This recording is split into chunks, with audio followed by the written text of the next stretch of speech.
Humababa yung baba niya. Curious lang po.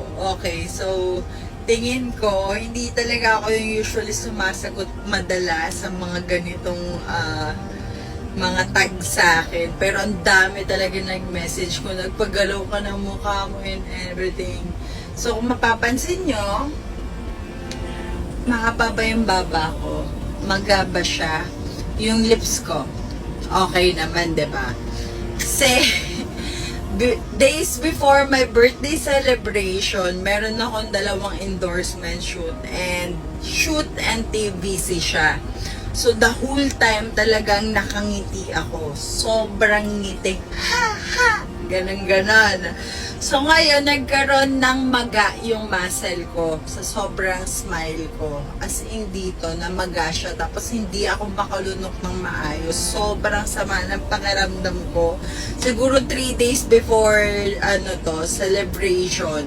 Tapos, hindi ko ma-cancel kasi already paid, settle na yung birthday party ko. And, ang dami nag-comment sa videos ko, ang daming articles na naging babalo daw ako, nagmaba daw yung baba ko. So, ginagawa ko tong video na to just to share kung bakit nga ba ganun yung itsura ko that time. So, kaya ganun ang itsura ko that time. Namaga siya, uminom ako ng gamot, and yung gamot na ininom ko is from Japan and binigay ng doktor. Kasi nagpa-check up ako agad, hindi talaga ako makalunok, hindi ako makasalita. Tapos, nung time na ininom ko yung gamot na yon, the next day, namaga po yung dito ko, yun pala, nagkaroon ako ng allergy sa gamot. Hindi ako nagpa-lip filler, hindi rin ako nagpa-chin filler. Not again sa mga nagpapaganon.